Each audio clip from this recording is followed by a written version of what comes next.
हमारी पृथ्वी के करोड़ों सालों के इतिहास ने ये प्रूव किया है कि यहाँ जिंदा रहना और सरवाइव करना कभी भी आसान नहीं था। अगर हम पिछले 540 मिलियन सालों के इतिहास पर नजर डालें तो पृथ्वी लगभग 25 मास एक्सटिंक्शन से गुजर चुकी है, जिनमें से 5 ऐसे थे जहाँ लगभग 90% स्पीशीज पूरी तरह से खत्म हो गई थी। और इन्हीं तबाहियों के बाद नेचर ने हमें इंसानों को इस धरती पर उभरने का मौका दिया। और आज की इस वीडियो में हम हिस्ट्री में पीछे जाकर उन एक्सटिंक्ट स्पीशीज को दोबारा देखेंगे जो अगर आज भी जिंदा होती तो शायद ह्यूमन एवोल्यूशन कभी भी वैसी नहीं होती जैसे आज हम इसे देखते हैं। मई 2025 सेंट पीटर्सबर्ग के पास पेलियोंटोलॉजिस्ट को एक जायंट एमोनाइट फॉसिल मिलता है जो 66 मिलियन ईयर्स पुरानी है। क्रिटेशियस पीरियड के समंदरों में रहने वाले ये क्रीचर्स स्क्विड और ऑक्टोपस के रिलेटिव्स हैं जो अपने से कई गुना बड़े प्रे को अपना शिकार बना सकते थे, लेकिन इनके शार्प टीथ या स्ट्रॉन्ग जॉज नहीं थे, ना ही ये बहुत ज्यादा अग्रेसिव थे। दिखने में भले ही ये मॉन्स्टर्स जैसे थे, लेकिन असल में ये काम स्लो मरीन क्रीचर्स थे। लेकिन असली खतरा ह्यूमंस के लिए एमोनाइट्स जैसे स्लो मरीन क्रीचर्स से नहीं था। असली खतरा उन स्पीशीज से था जो सिर्फ बड़े नहीं बल्कि परफेक्ट हंटर्स भी थे। साल 1600 के आसपास यूरोप के कई हिस्सों में लोगों को खुदाई के दौरान 6 से 7 इंच के बराबर ट्रायंगुलर पत्थर मिले, जिसे पहले यहाँ के लोकल लोग ड्रैगन्स के दांत समझते थे। लेकिन साल 1667 में जब डेनिश साइंटिस्ट निकोलस स्टेनो ने मॉडर्न शार्क के टीथ के साथ इन स्टोन्स के कंपैरिजन किए, तब सामने आया समंदर का एक ऐसा प्रेडिटर जिसे मेगालोडॉन नाम दिया गया, जिसका मतलब होता है जायंट टूथ। ये फियर्स प्रेडेटर्स दुनिया के लगभग हर समंदरों में पाए जाते थे। आज से लगभग 23 मिलियन साल पहले यानी डायनासोर के एक्सटिंक्शन के बहुत बाद ये हमारे इन्हीं ओशन में रहते थे। अगर इनकी बाइट फोर्स की बात करें तो इंसानों की हाईएस्ट बाइट फोर्स जो रिकॉर्ड की गई है वो है 250 से 300 psi की। वहीं पर एक ग्रेट व्हाइट शार्क की बाइट फोर्स लगभग 4000 psi के आसपास होती है और मेगालोडॉन की एस्टिमेटेड बाइट फोर्स लगभग 40,000 psi की है। और इसी मैसिव बाइट फोर्स के साथ मेगालोडॉन वेल्स का शिकार करते थे। आज भी जो वेल बोन्स पाए जाते हैं उनमें मेगालोडॉन शार्क्स के टीथ अक्सर मिलते हैं। ये है एक नॉर्मल वेल का वर्टिब्रा और ये है एक फॉसिलाइज्ड वेल का वर्टिब्रा जो मेगालोडॉन के एक ही बाइट से बीच में से स्प्लिट हो चुका है, जिसमें आप क्लियरली बाइट मार्क्स को देख सकते हो। लेकिन ये तो रहे समुद्री जीव, इनसे आपको तभी खतरा होगा जब आप पानी के अंदर जाते। लेकिन अगर हम जमीन पर देखें तो वहाँ भी कुछ ऐसे प्रेडेटर्स घूम रहे थे जो डायरेक्टली इंसान के एग्जिस्टेंस के लिए डायरेक्ट थ्रेट्स होते। साल 2009 में सैरहॉन कोल माइन में पेलियोंटोलॉजिस्ट को कुछ फॉसिल्स मिलते हैं जिनसे उन्हें पता चलता है कि इस जगह पर आज से 60 मिलियन साल पहले अमेज़न की तरह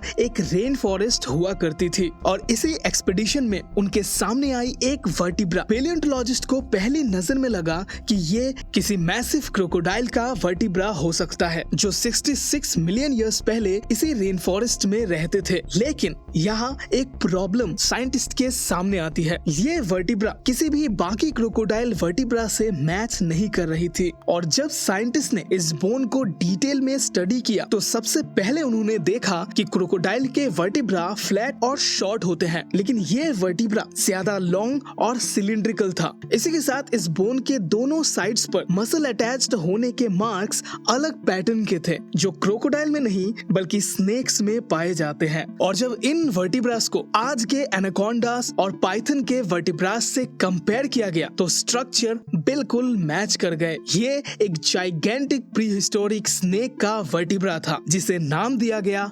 टाइटेनोबोआ। ये आज तक धरती पर पाए जाने वाले सबसे बड़े सांपों में से एक थे। इस वर्टिब्रा को स्टडी करने के बाद जब एक्चुअल स्नेक साइज का अंदाजा साइंटिस्ट को मिला वो अनबिलीवेबल था। एक 40 से 45 फीट लंबा और 1500 किलो का जाइगेंटिक प्रीहिस्टोरिक स्नेक जो आज के सबसे बड़े एनाकोंडा से साइज में डबल और वेट में लगभग 4 गुना था। और ये स्नेक तब इस धरती पर रहती थी जब ऑलरेडी डायनासोर एक्सटिंक्ट हो चुके थे। टाइटेनोबोआ ज्यादातर समय नदियों तालाबों में घूमते हुए छोटी मछलियों, कछुए और मगरमच्छों का शिकार करते थे। ये चेस करके शिकार करने वाले स्नेक्स नहीं थे, बल्कि इसके बिल्कुल ऑपोजिट ये कुछ आज के मगरमच्छों की तरह घात लगाकर शिकार करते थे। कई कई घंटों तक पानी के नीचे छिपकर घात लगाकर शिकार के इंतजार में बैठे रहते थे और पानी में हो रही हल्के से हल्के वाइब्रेशन को फील करके ये अचानक से अटैक करते थे। ये अपनी 40 फीट लंबी और थिक मसल वाली बॉडी का यूज करके लगभग 425 psi की फोर्स के साथ अपने शिकार को जकड़ लेते थे। जहां आज मॉडर्न एनाकोंडास शिकार का दम घोट के शिकार करते हैं, टाइटेनोबोआ हड्डियों को तोड़ने वाली फोर्स के साथ अपने शिकार को जकड़ के कुछ ही सेकंड्स में उसको पूरा निगल जाते थे। साइंटिफिक स्टडीज के हिसाब से टाइटेनोबोआ अपने जीवन का ज्यादातर समय पानी में ही रहते थे, क्योंकि जमीन पर इसका मैसिव वेट इसकी स्पीड को बहुत ज्यादा स्लो कर देता था। सिर्फ यही नहीं, इसका खुद का बॉडी वेट इतना ज्यादा था कि जमीन पर रेंगते वक्त इसके इंटरनल ऑर्गन्स में बहुत ज्यादा स्ट्रेस पड़ता था, जिससे चलते वक्त इसे सांस लेने में दिक्कत आती, मूवमेंट काफी स्लो हो जाती और कैलोरीज भी कई ज्यादा स्पेंड करनी पड़ती। लेकिन अगर हम सक्सेसफुली पानी और जमीन पर सर्वाइव कर भी लेते, तब भी आसमान में एक ऐसा क्रीचर मौजूद था जिसे साइंटिस्ट ने नाम दिया आर्जेंटाविस।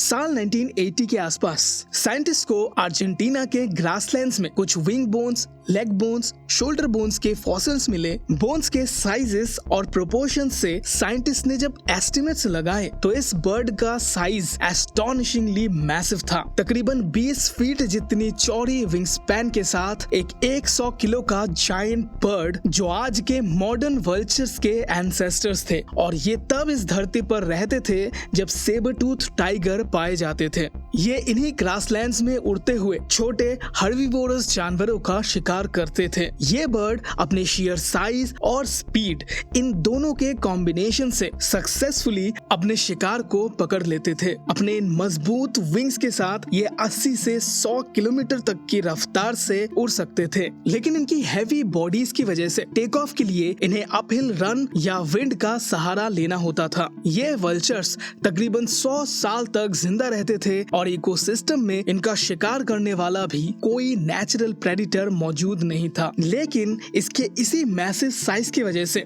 एवोल्यूशन के इस लंबे सफर में ये बर्ड्स एक्सटिंक्ट हो गए। ज्यादा बड़े साइजेस की वजह से इनका रिप्रोडक्शन स्लो होता था और आज से 5 मिलियन साल पहले जैसे जैसे धरती का क्लाइमेट चेंज हुआ, ग्रासलैंड श्रिंक हुए, जिससे इनके नेचुरल प्रे, छोटे और बड़े हर्बीवोरस और बाकी प्रे स्पीशीज कम होने लगे, जिससे उसका नेचुरल फूड चेन ब्रेक हो गया और आज से 5 मिलियन साल पहले ये धरती से एक्सटिंक्ट हो गए। लेकिन लैंड प्रेडिटर्स में अगर कभी टॉप 5 प्रेडिटर्स की लिस्ट बनाई जाए तो एक प्रेडिटर को उसमें हमेशा रखा जाएगा। मंगोलिया के गोबी डेजर्ट में साल 1923 में एक फेमस डायनासोर फॉसिल एक्सपीडिशन के दौरान डॉक्टर रॉय एंड्रयूज को एक ह्यूज स्कल मिलता है। इस स्कल की लेंथ 83 सेंटीमीटर्स की थी। इसके मैसिव टीथ्स और जॉस एक्सट्रीमली थिक मसल के थे। साइंटिस्ट शॉक हो गए थे क्योंकि इतना ह्यूज कार्निवोरस मैमल का स्कल पहले कभी भी देखा ही नहीं गया था। इसे नाम दिया गया एंड्रयूज सर्कस। आगे स्टडीज में पता चलता है कि आज से लगभग 35 मिलियन साल पहले ये जानवर सेंट्रल एशिया में पाए जाते थे। पुराने टाइम में साइंटिस्ट सोचते थे कि ये कोई वुल्फ टाइप कार्निवोर है जिसके एंसेस्टर्स आज के मॉडर्न वुल्फ्स और डॉग्स हैं। लेकिन मॉडर्न स्टडीज में पता चला कि ये मैमल एक्चुअली आर्टियोडैक्टाइल फैमिली से बिलोंग करता है, यानी वो जानवर जिनके पैरों में खुर होते हैं। जानवर जैसे पिग्स, हिपोस, इनके फैमिली ट्रीज से ये जानवर बिलोंग करता था। इसकी बॉडी लेंथ 4.5 मीटर की थी और हाइट लगभग 1.4 मीटर की, और साइंटिस्ट के हिसाब से इसका बॉडी वेट लगभग 1 टन का था। और इसी स्पीशीज के सबसे करीबी रिलेटिव आगे चलकर मॉडर्न डे व्हेल्स बने, जिन्हें हम आज देखते हैं। Thanks for watching.